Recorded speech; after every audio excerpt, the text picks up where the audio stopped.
Merhaba.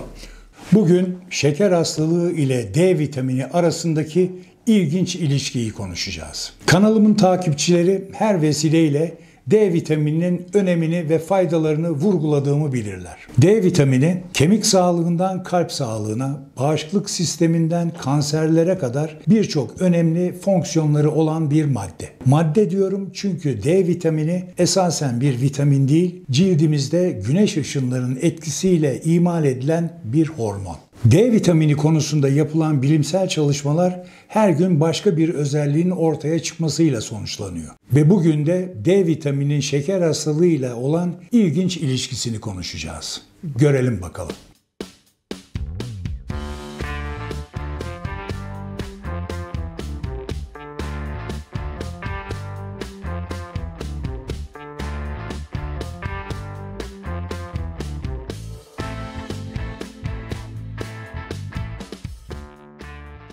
Asıl konumuza geçmeden önce D vitamininin özelliklerini kısaca bir gözden geçirelim. D vitamini kalsiyum ve fosfor metabolizmasını düzenler, kemik yapımında çok önemli görev görür. Tansiyon ve kolesterolü dengeleyerek kalp hastalıklarına karşı korur. Bağışıklık sistemini güçlendirir. Hücrelerimizin doğal antibiyotikleri olan defensin ve katalisidin maddelerini aktive eder, başta enfluenza olmak üzere virüs enfeksiyonlarına karşı korur. Covid enfeksiyonuna karşı direnç sağlar, semptomlarını hafifletir. Anti-enflamatuar etkileri vardır ve D vitamini pankreas bezi beta hücrelerinden insülin salgılanmasını ve hücrelerin insüline hassasiyetlerini artırır. İşte son yıllarda bilimsel çalışmaların yoğunlaştığı alanlardan bir tanesi de D vitamini şeker hastalığı ilişkisi. Bu çalışmalar D vitamininin şeker metabolizmasındaki hayati rolüne ve düşük D vitamini seviyelerinin şeker hastalığı ile olan ilişkisine yoğunlaşmaktadır. Birçok çalışmada D vitamini düşük olan prediyabetik hastalarda D vitaminin takviyesine vurgu yapmaktadırlar. Bugünkü konumuz geçenlerde ünlü Annals of Internal Medicine dergisinde yayınlanan geniş çaplı bir çalışmanın sonuçları. Bu çalışmada şeker hastalığı riski altında olan prediyabetik hastalarda yani insülin direnci olan kişilerde D vitamininin rolü araştırılmış. Bu çalışma geniş çaplı 3 ayrı bilimsel çalışmanın bir meta analizi. İnsülin direnci şeker hastalığına evrilme ihtimali ve riski çok yüksek 4200 prediyabetik hastaya D vitamini uygulaması yapılmış. Bu hastaların bir kısmına haftada 20.000 ünite, bir kısmına günde 4.000 ünite uygulanmış. 3 yıl boyunca bu hastalar izlenmiş ve sonuçta bunlar plasebo grubuyla da karşılaştırılmış. Araştırmanın sonucunda D vitamini verilen grupta olup kan D vitamin düzeyi düşük olan ve tedavi sonucunda 50 nanogram mililitre üzerinde olan kişilerin şeker hastalığına evrilme risk oranı kontrol grubuna göre %76 oranında düşük bulunmuştur.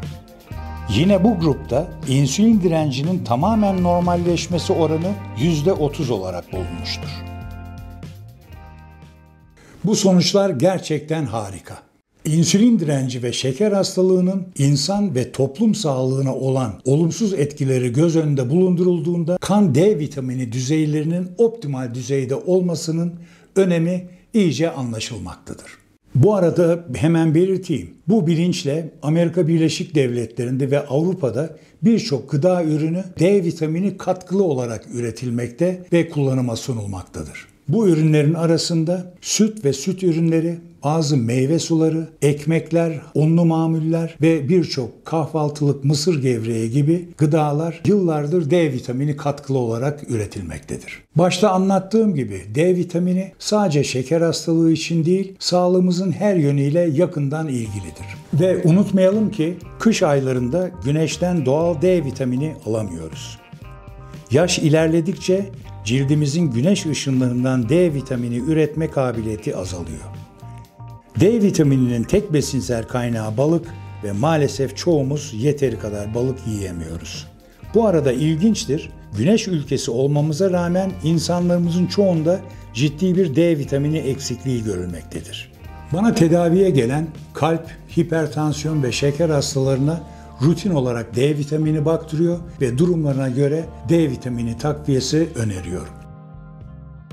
Çoğu laboratuvar sonuç belgesinde D vitamininin referans aralığı yani normal sayılan değerler aralığı 25 ila 50 nanogram mililitre olarak görülmektedir. Bu değerler zamanında kemik sağlığı için gerekli asgari D vitamini değerleri olarak belirlenmiştir. Ancak son yıllarda kemik sağlığının ötesinde D vitamininin sonsuz faydaları anlaşıldıktan sonra referans aralığı 50 ila 100 nanogram mililitre olarak değiştirilmektedir. Yani en optimal D vitamini düzeyi 50 ve üzerindedir. Tercihen 100'e yakın olması daha iyidir. Bu bakımdan özellikle kış aylarında herkesin bir D vitamini düzeyi baktırmasında büyük fayda var. Peki kimler D vitamini kullanmalı? Kan D vitamini düzeyi 25 nanogram mililitrenin altında olan herkes kış aylarında günde 4000 ünite. Kan D vitamini düzeyi 25-50 aralığında olanlar kış aylarında günde 2000 ünite. İnsülin direnci olanlar ve şeker hastaları D vitamini düzeylerine göre günde 2000 ila 4000 ünite. 65 yaş üzeri herkesin düzenli olarak günde en az 2000 ünite D vitamini takviyesi almaları önerilmektedir. D vitamini normal dahi olsa sağlıklı ve genç kişilerde ve özellikle çocuklarda kış aylarında günde 600 ila 1000 ünite D vitamini takviyesi yapılmasında büyük fayda var. Özellikle marka belirtmiyorum ama alınacak D vitaminin D3 formunda ve tercihen K2 vitamini ile kombine edilmiş şeklini kullanmakta büyük fayda var. K2 vitamini ile ilgili yakında ayrı bir video çekeceğiz. Bu arada tabii hem D vitamininden hem omega 3'lerden zengin olan balıkların haftada en az 2 gün yenmesinde büyük fayda var. Bu arada tabii ki yaz aylarında güneşten bol bol faydalanalım, D vitamini depolarını dolduralım. Şeker hastalığı konusuna geri dönecek olursak, yapılan çalışmanın sonucunda D vitamininin şeker hastaları için ne kadar faydalı olduğu kesin. Ancak bu tek başına bir tedavi değildir. İnsülin direnci ve şeker hastalığının tedavisinde sağlıklı beslenme, kilo kontrolü ve düzenli hareket şart. Unutmayın ki doğru bir yaklaşım ile değil insülin direnci, tip 2 şeker hastalığı bile geriye çevrilebilir bir hastalıktır. Konunun detayları için Şeker Hastalığı Geriye Çevrilebilir mi isimli YouTube videomu izleyebilir veya kitabım 30 günde 10 yılı okuyabilirsiniz. Sağlıklı günlerde görüşmek üzere.